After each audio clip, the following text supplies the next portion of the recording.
नेपाली कांग्रेसमा गम्भीर असन्तुष्टि। कसरी गतिहीन बन्दैछ नेपाली कांग्रेस। सभापति देउबा पूर्ण असफल भएको इतर पक्षको निष्कर्ष। आवश्यक परे विद्रोह गर्ने इतर पक्षको रणनीति। कसरी होला नेपाली कांग्रेसको समस्या समाधान। नेपाली कांग्रेसका समस्या विशेष द न्यूज रिव्यू।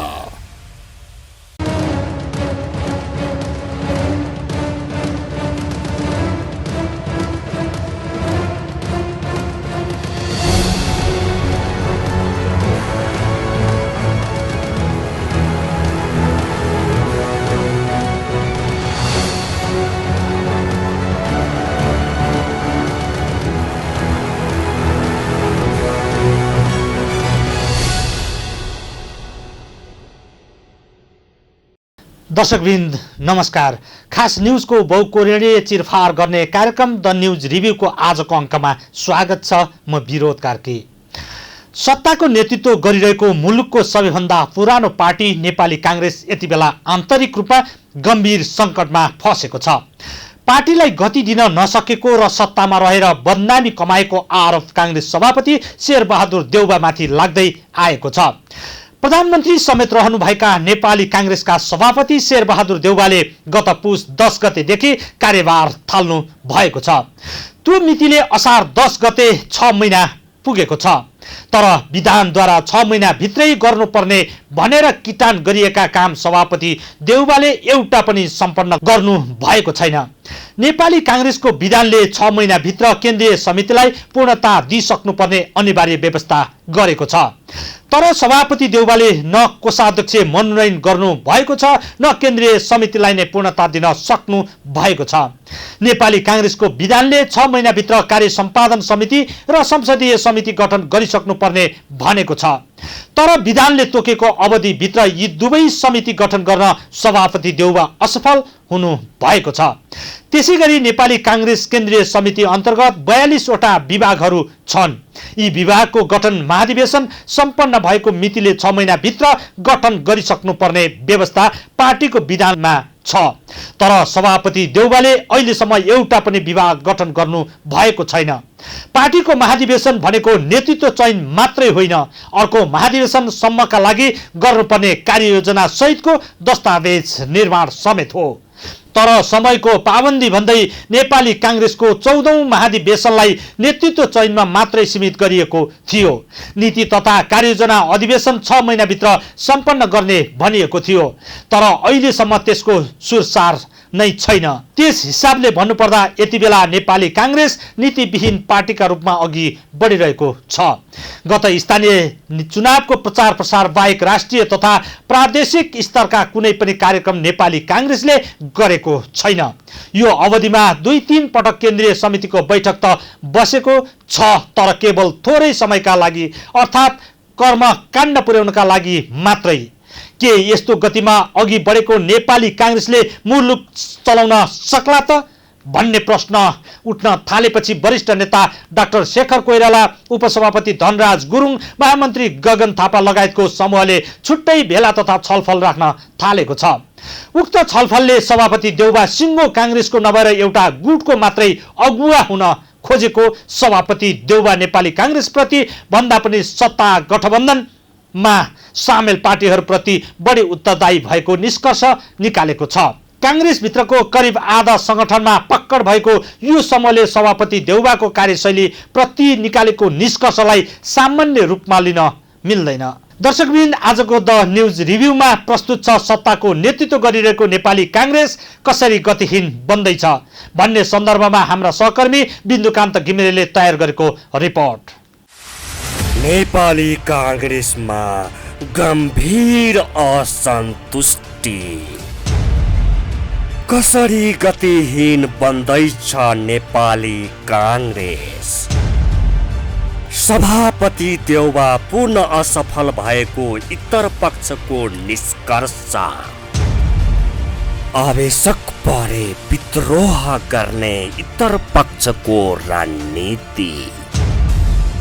कसरी होला नेपाली कांग्रेसको समस्या समाधान? नेपाली कांग्रेसका समस्या विशेष द न्यूज रिव्यू। प्रधानमन्त्री समेत रहनुभएका नेपाली कांग्रेसका सभापति शेरबहादुर देउबा जन्म कुण्डलीका हिसाबले आगामी असोजदेखि 79 पुगेर 80 वर्ष लाग्दै हुनुहुन्छ।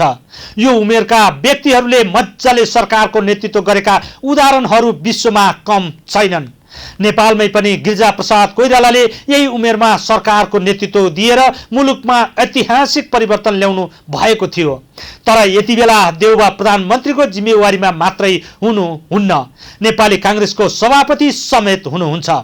विधान अनुसार नेपाली कांग्रेसको सभापति पद अत्यन्तै बोजिलो पद हो। पार्टीका प्राय सबै कामहरू सभापतिमा पुगेको ठोक्किने गर्छ। त्यसैगरी देउबा यति बेला अत्यन्तै कठिन अवस्थामा प्रधानमन्त्रीको जिम्मेवारीमा हुनुहुन्छ। यसै पनि प्रधानमन्त्री पद अत्यन्तै बेफुर्सदिलो र धेरै नै कार्यबोझ भएको पद हो। त्यसमाथि पनि अहिले एक मना होइन कि गठबन्धन सरकार छ। 5 वटा पार्टीलाई सन्तुलनमा राख्नुपर्ने चुनौती सानो छैन। यसैगरी मुलुक यति बेला विषम परिस्थितिमा छ। जनतामा राजनैतिक दल र नेताप्रति मात्रै होइन, शासन व्यवस्थाप्रति नै वितृष्णा आउन थालेको छ। त्यसको सन्देश राजधानी काठमाडौँका सचेत मतदाताले भर्खरै सम्पन्न स्थानीय निर्वाचन मार्फत दिइरहेका छन्। यथा स्थितिमा मुलुक चल्न सक्दैन। यथा स्थितिमा राजनीतिक दलहरूले जनताका आकांक्षालाई थेग्न सक्दैनन् भन्ने बलियो संकेत मुलुकमा देखिएको छ। तर राष्ट्रिय तथा अन्तर्राष्ट्रिय क्षेत्रले विश्वास गरेको पार्टी नेपाली कांग्रेस हाँक्ने र सिङ्गो मुलुक हाँक्ने दोहोरो जिम्मेवारी शेरबहादुर देउबा एक्लैको काँधमा छ। बुढ्यौलीका कारण शारीरिक तथा मानसिक रूपमा शिथिल भइसक्नु भएका देउबाले एक साथ देश र नेपाली कांग्रेसको नेतृत्व हाँक्न सक्ने अवस्था किमार्थ छैन। ज्यादै बुढो र कमजोर काँधमा दुई वटा ठुला भारीहरू बोकाउनु नेपालका अन्य राजनैतिक दल तथा कांग्रेसकै दोस्रो पुस्ताका नेताहरूको गम्भीर कमजोरी हो। दर्शकबिन, द न्यूज रिभ्यूको अबको श्रृङ्खलामा प्रस्तुत छ देउबा माथि थुपारिएको बोझका कारण मुलुक र नेपाली कांग्रेस कसरी गतिहीन बन्दै छ भन्ने सन्दर्भमा छोटो चर्चा। मुलुक हाँक्ने जिम्मेवारी पाएको नेपाली कांग्रेसको गति विगत केही वर्षदेखि ठप्प भएको मात्रै छैन, अधोगतिमा गएको हो कि भन्ने अनुमान धेरैले लगाएका छन्। हुन पनि विधानद्वारा निर्दिष्ट पार्टीका संगठनहरू रिक्त छन्। कांग्रेसका हजारौं नेता र कार्यकर्ता भूमिका विहीन छन्। प्राय सबै भातृ संस्थाहरू अस्तित्वविहीन भएका कारण नयाँ जनमत कांग्रेसप्रति आकर्षित हुन सकिरहेको छैन। कांग्रेसका युवाहरूले स्वतन्त्र उम्मेद्वार बालेन्द्र शाहलाई काठमाडौँ महानगरपालिकाको मेयर पदमा चुनाव जिताएर ठूलो संकेत गरिसकेका छन्। कांग्रेसले नेवी संघको अस्तित्वलाई जोगाउन सकेको भए यति बेला बालेन्द्र र उनको पुस्ताका युवाहरू नेवी संघको नेतृत्वमा हुन्थे। पार्टीको नर्सरीका रूपमा बीपी कोइराला, गणेशमान सिंह, कृष्णप्रसाद भट्टराई, गिरिजाप्रसाद कोइराला लगायतका नेताहरूले स्थापना गरेका कांग्रेसका भातृ तथा शुभेच्छुक संगठनहरूलाई सभापति देउबाले निरन्तरता दिन सक्नु भएन। देउबा सभापति बने यता हरेक निर्वाचनमा नेपाली कांग्रेसको जनमत लगातार घटिरहेको छ। काठमाडौँ महानगरपालिकाको उदाहरण लिने हो भने 2054 सालको स्थानीय निर्वाचनमा कांग्रेसका उम्मेद्वार मनमोहन भट्टराईले 61,000 मत प्राप्त गर्नुभएको थियो। 2074 सालको निर्वाचनमा राजुराज जोशीले 45,000 मत प्राप्त गर्नुभयो। भर्खर सम्पन्न निर्वाचनमा सृजना श्रेष्ठ सिंहले 43,000 मत पाउनुभयो। जबकि 2054 सालको तुलनामा काठमाडौँमा मतदाताको संख्या दोब्बर थपिएको छ। यसैगरी सरकार सञ्चालनको गति हेर्ने हो भने प्रधानमन्त्री देउबा अघिल्लो कार्यकालमा भन्दा पनि असफल देखिनु भएको छ। राज्यका प्राय सबै अङ्ग, संयन्त्र र निकायहरू असफल भएका छन्। जनताले मुलुकमा सरकार छ भन्ने महसुस गर्न पाएकै छैनन्। महँगी थेगी नसक्नु गरी बढेको छ। किसानले रासायनिक मल पाएका छैनन्। विद्यार्थीहरूले पाठ्य पुस्तक पाएका छैनन्। युवाहरूले रोजगारी गुमाइरहेका छन्। अर्थतन्त्र टाट पल्टेको घोषणा हुन मात्रै बाँकी छ। राजनीतिक नियुक्तिमा आर्थिक चलखेल थप बढेको छ। घुस नखुवाई सरकारी काम लिन सक्ने अवस्थामा जनता छैनन्। यस्तो अवस्थामा बुढ्यौलीका कारण शारीरिक र मानसिक रूपमा अशक्त भइसक्नु भएका देउबा काँधमा पार्टी र सरकार दुवैको बोझ बोकाउनेहरूलाई सामान्य दण्ड दिएर पुग्दैन। यो दोष बिचरा देउबाको होइन। जति बुढो हुँदै जान्छ मानिसमा उति लोभ बढ्दै जानु प्राकृतिक नियम हो। यो प्राकृतिक नियमबाट भगवान श्रीकृष्ण त अछुतो रहन सक्नु भएन भने बिचरा देउबालाई दोष दिनुको के अर्थ छ र? नेपाली काङ्ग्रेसमा गम्भीर असन्तुष्टि। कसरी गतिहीन बन्दैछ नेपाली काङ्ग्रेस। सभापति देउबा पूर्ण असफल भएको उत्तर पक्षको निष्कर्ष।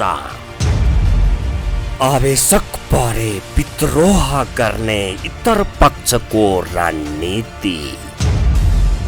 कसरी होला नेपाली काङ्ग्रेसको समस्या समाधान।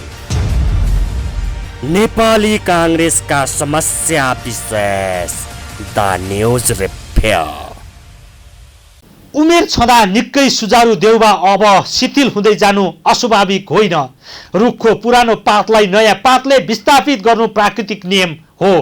त्यसमा पनि नेपाली काङ्ग्रेसमा त निर्वाचन केन्द्रीय समिति छ। उपसभापति, महामन्त्री, सहमहामन्त्री लगायतका पदाधिकारीहरू छन्। उनीहरू युवा पुस्ताका पनि हुन्। गत 14औं महाधिवेशनमा उपसभापति पदमा पुरानो पुस्ताका विजय गच्छेदारले चुनाव हारेर नयाँ पुस्ताका धनराज गुरुङले जित्दै गर्दा महामन्त्री पदमा पुरानो पुस्ताका डाक्टर मिनेन्द्र रिजाल र डाक्टर प्रकाश शरण महतले चुनाव हारेर नयाँ पुस्ताका गगन थापा र विश्वप्रकाश शर्माले चुनाव जित्दै गर्दा नेपाली काङ्ग्रेस प्रति जनतामा ठूलो उत्साह आएको थियो। तर नयाँ पुस्ताका युवाहरू पनि असफल साबित भएका छन्। पार्टीलाई छरितो बनाउने भन्दा अनावश्यक बोझिलो अर्थात् उल्टो मिरामिड जस्तो बनाउने मामिलामा काङ्ग्रेसको युवा पुस्ता पनि अछुतो रहेन। दर्शकबिन, द न्युज रिभ्यूको अबको श्रृङ्खलामा प्रस्तुत छ नेपाली काङ्ग्रेसको सङ्गठनलाई कसरी उल्टो पिरामिड जस्तो धरा बनाइँदै छ त भन्ने सन्दर्भमा छोटो चर्चा। हाल काङ्ग्रेसमा 13 भातृ र 18 शुभेच्छुक संस्था छन्, तर यी कुनैको पनि अधिवेशन हुन सकेको छैन। धेरै जसो मरे तुल्य छन्, तर यिनलाई बिउताउनु पर्ने मुख्य जिम्मेवारीलाई छाडेर थप 13 वटा शुभेच्छुक र 5 वटा भातृ संस्था थप्ने तयारी नेपाली काङ्ग्रेसले गरेको छ। गत फागुन 3 गते सम्पन्न केन्द्रीय कार्य सम्पादन समिति बैठकले नयाँ भातृ र शुभेच्छुक संस्थालाई मान्यता प्रदान गर्ने निर्णय गरेको थियो। कार्य सम्पादन समितिको बैठकको निर्णयलाई चैत 11 देखि 15 सम्म बसेको केन्द्रीय कार्य समिति बैठकले अनुमोदन गरेको थियो। यही असार 27 गते बस्ने केन्द्रीय समिति बैठकबाट थप 13 वटा शुभेच्छुक र 5 वटा भातृ संगठनलाई मान्यता दिने काङ्ग्रेसको तयारी छ।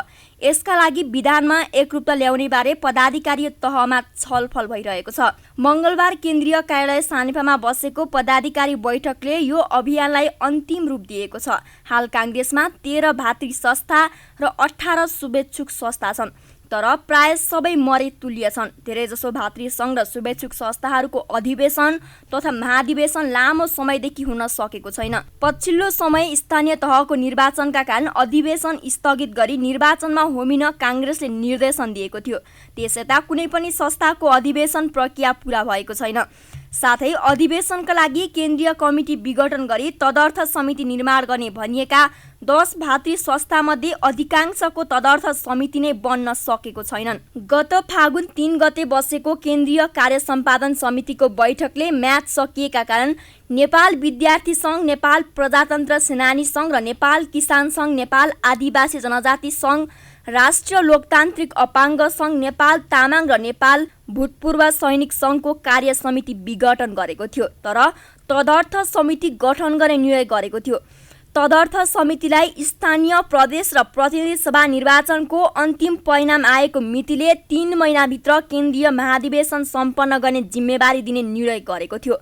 यसको विशेषाधिकार पार्टी सभापति शेरबहादुर देउवालाई दिएको थियो, तर सभापति देउवा यो जिम्मेवारी वहन गर्न सक्नु भएन। देउवाले हालसम्म चैत 9 मा नेपाल विद्यार्थी सङ्घको अध्यक्षमा दुजाङ शेर्पा र नेपाल तरुण दलको अध्यक्षमा विद्वान गुरुङलाई मनोनयन गर्नुभएको छ। पछिल्लो समय असोज 10 मा नेपाल किसान सङ्घको अध्यक्षमा गणेश तिमिल सिन्हा, नेपाल आदिवासी जनजाति सङ्घको अध्यक्षमा ओम बहादुर थापा धरतीलाई नियुक्त गर्नुभएको छ। अध्यक्ष नियुक्त भएका 4 भातृ संस्थाको पनि पदाधिकारी मनोनयन हुन सकेको छैन भने 6 भातृ संस्थाले नेतृत्व नै पाएका छैनन्। त्यस्तै विगत 9 वर्षदेखि रोकिएको नेपाल दलित सङ्घको महाधिवेशन पनि अगाडि बढ्न सकेको छैन। काङ्ग्रेसले अवधि समाप्त भएका शुभेच्छुक संस्थाको अधिवेशन समेत तत्काल सक्र निर्देशन दिए पनि धेरै जसोको अधिवेशन हुन सकेको छैन। नेपाली काङ्ग्रेसमा गम्भीर असन्तुष्टि। कसरी गतिहीन बन्दैछ नेपाली काङ्ग्रेस। सभापति देउबा पूर्ण असफल भएको इतर पक्षको निष्कर्ष। आवश्यक परे विद्रोह गर्ने इतर पक्षको रणनीति। कसरी होला नेपाली काङ्ग्रेसको समस्या समाधान। नेपाली काङ्ग्रेसका समस्या विशेष द न्युज रिभ्यू। जसरी संसदीय व्यवस्थामा बहुमत पक्षले सरकार सञ्चालनमा गर्ने र अल्पमत पक्षले खबरदारी गर्ने भूमिका निर्वाह गर्छ, ठीक त्यसरी नै लोकतान्त्रिक पार्टीमा पनि बहुमत पक्षले सङ्गठन हाँक्छ, अल्पमत पक्षले खबरदारी गर्छ। यति बेला शेरबहादुर देउबा बहुमत महाधिवेशन प्रतिनिधिहरूको साथ पाएर नेपाली काङ्ग्रेसको सभापति बन्नु भएको छ भने डाक्टर शेखर कोइराला अल्पमतमा परेका कारण पराजित हुनु भएको छ। करिब 60% मत सहित देउबाले पार्टी सङ्गठन हाँक्ने म्यान्डेट पाउनु भएको छ भने करिब 40% मत सहित डाक्टर शेखर कोइरालाले देउबालाई खबरदारी गर्ने म्यान्डेट पाउनु भएको छ। 14औं महाधिवेशनको मत परिणाम आउन साथ सभापति पदका उपविजेता डाक्टर कोइरालाले भन्नुभएको थियो, विगतमा जस्तो अल्पमत पक्षले अब भागभण्डा खोज्दैन, खबरदारी गर्छ।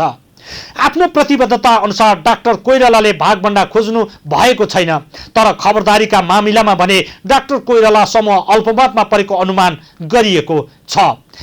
के काङ्ग्रेसको इतर पक्ष साँच्चै नै निकम्बा भएको हो त?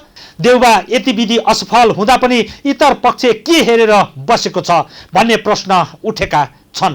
दर्शकवृन्द, द न्युज रिभ्यूको अबको श्रृङ्खलामा प्रस्तुत छ के गर्दैछ काङ्ग्रेसको इतर पक्ष भन्ने प्रश्नको सन्दर्भमा छोटो चर्चा। नेपाली काङ्ग्रेसका नेता डाक्टर शेखर कोइराला पक्षको हालै सम्पन्न भेलाले पार्टी सभापति एवं प्रधानमन्त्री शेरबहादुर देउबा पार्टीको नभई गठबन्धनको सभापति भएको निष्कर्ष निकालेको छ। गत शुक्रबार सकिएको कोइराला पक्षको 2 दिने बैठकबारे जानकारी गराउँदै बैठकमा सहभागी नेता एवं पार्टी केन्द्रीय सदस्य डाक्टर गोविन्द पोखरेलले सभापति देउबाले नेपाली काङ्ग्रेसका नेता र कार्यकर्तालाई समेट्न नसकेको बताउनुभयो। बैठकमा सरकार सञ्चालन, गठबन्धन, पार्टीको आगामी कार्यदिशा, आगामी निर्वाचन र परराष्ट्र नीतिका बारेमा सरकारले बनाइरहेको धारणा लगायतका विषयमाथि छलफल भएको केन्द्रीय सदस्य पोखरेलले बताउनुभयो। सरकारले आफूले गरेका बाचा अनुसार जनतालाई राहत दिन नसकेको, सुशासन सम्बन्धी गरेका राजनीतिक प्रतिबद्धता पूरा गर्न नसकेको बताउँदै उहाँले भन्नुभयो, अहिले नेपाली काङ्ग्रेसको भन्दा पनि सभापतिजी गठबन्धनको सभापति हुनुभएको छ। उहाँले पार्टी भित्रै 40% महाधिवेशन प्रतिनिधि जुन गाउँ वडाबाट निर्वाचित भएर आउँछन्, आफू उहाँहरूको सभापति हुँ भन्ने अनुभूति दिलाउन सकिरहनु भएको छैन। यस विरुद्ध हामी हरेक प्रदेश पालिका सबैतिर परिचालित गरी काङ्ग्रेसलाई बलियो बनाउने, पार्टी विधान अनुसार चलोस् भनेर दबाब दिने कुरामा छौं। यसैगरी पार्टीमा बढ्दै गएको संकटका सन्दर्भमा इतर पक्षका नेता डाक्टर शेखर कोइरालाले काङ्ग्रेसका पुराना नेताहरूसँग छलफल गर्नुभएको छ। कोइरालाको सचिवालयका अनुसार राजधानीमा पार्टीको पछिल्लो अवस्थाका बारेमा उहाँले नेताहरूसँग छलफल गर्नुभएको हो। छलफलमा काङ्ग्रेस केन्द्रीय सदस्य बलबहादुर केसी, नेताहरू तारानाथ राणाभाट, चिरञ्जीवी वाग्ले, ओमकार श्रेष्ठ, विनय ध्वज चन्द, विपिन कोइराला सहभागी हुनुहुन्थ्यो। नेपाली काङ्ग्रेस भित्रको अबको पहिलो संकट भनेको आगामी आम निर्वाचनमा हुने तालमेल प्रकरण हो। प्रतिनिधि सभा र प्रदेश सभाको निर्वाचन आगामी कार्तिकको अन्तिम साता या मङ्सिरको पहिलो साता गर्ने तयारी अघि बढेको छ। आम निर्वाचनमा 5 दलीय सत्ता गठबन्धन बीच तालमेल गर्नै पर्ने बाध्यता प्रधानमन्त्री समेत रहनुभएका सभापति देउबालाई छ। तर तालमेल गर्दा काङ्ग्रेसले पाउने सिट घट्छ। त्यसमा पनि आफ्नो पक्षकालाई मात्रै एकलौटी टिकट दिनुपर्ने बाध्यतामा सभापति देउबा हुनुहुन्छ। किनकि तालमेल गर्दा पाउने भनेको काङ्ग्रेसले करिब 80 सिट मात्रै हो। यो 80 सिट त देउबा पक्षलाई मात्रै पनि थोरै हुन्छ। इतर पक्षका पनि केही महत्त्वपूर्ण नेतालाई समेट्नै पर्ने हुन्छ। यता इतर पक्ष भने तालमेलको खिलाफमा छ। आफ्नै पार्टीभित्र भाग पुर्याउन नसक्ने अवस्थामा के को तालमेल भन्ने प्रश्न इतर पक्षले गरेको छ। देउवा पक्ष पनि अन्य पार्टीसँग तालमेलको मामिलामा एक झिक्का छैनन्। तालमेल भयो भने आफू टिकटबाट वञ्चित भइने हो कि भन्ने डर देउवा पक्षकै कतिपय नेताहरूलाई छ। किनकि तालमेल भयो भने देउवा पक्षकै डाक्टर प्रकाश शरण महत, वीरबहादुर बलायर, मोहनबहादुर बस्नेत, गोपालमान श्रेष्ठ लगायतका धेरै नेताहरू टिकट पाउनबाट वञ्चित हुनेछन्। अरू पार्टीबाट प्राप्त हुने भोट भन्दा आफ्नै पार्टीका असन्तुष्टबाट बाहिरिने भोटको संख्या ठूलो हुने सम्भावना देखिएको छ। भर्खर सम्पन्न स्थानीय निर्वाचनमा पनि जहाँ जहाँ तालमेल भएको छ त्यहाँ त्यहाँ काङ्ग्रेसले अरू पार्टीबाट पाएका भोटको संख्याभन्दा काङ्ग्रेसबाट असन्तुष्ट भई बाहिरिएको भोटको संख्या धेरै देखियो। तथ्याङ्क हेर्ने हो भने जहाँ काङ्ग्रेस एक्लै चुनाव लड्यो त्यहाँ सफल भयो, जहाँ अन्य पार्टीसँग तालमेल गर्यो त्यहाँ असफल भयो।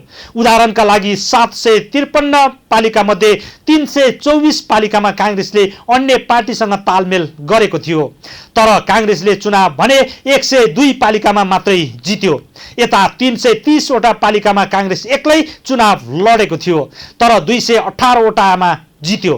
तालमेल गरेर जाँदा काङ्ग्रेसलाई जनताले विश्वास नगर्ने तर एक्लै जाँदा जनताले विश्वास गर्ने नजिर गत स्थानीय निर्वाचनका क्रममा स्वत भएको छ। त्यसैले पनि इतर गर्ने नजिर गत स्थानीय निर्वाचनका क्रममा स्वास्पत भएको छ। त्यसैले पनि इतर पक्षको चित्त नबुझाएसम्म सभापति देउवाले काङ्ग्रेसलाई गति दिन सक्ने सम्भावना कुनै पनि हालतमा छैन। दर्शकबिन द न्युज रिभ्यूको आजको प्रसङ्ग यति नै। तपाईँ न्युज नेपाल टेलिभिजनको प्रसारण युट्युब र फेसबुकमा पनि प्रत्यक्ष हेर्न सक्नुहुन्छ।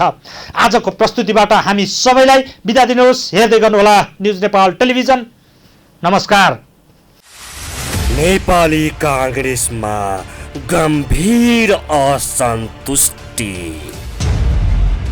कसरी गतिहीन बन्दैछ नेपाली काङ्ग्रेस। सभापति देउवा पूर्ण असफल भएको इतर पक्षको निष्कर्ष। आवेशक परे विद्रोह गर्ने इतर पक्षको रणनीति। कसरी होला नेपाली काङ्ग्रेसको समस्या समाधान। नेपाली काङ्ग्रेसका समस्या विशेष द न्युज रिभ्यू।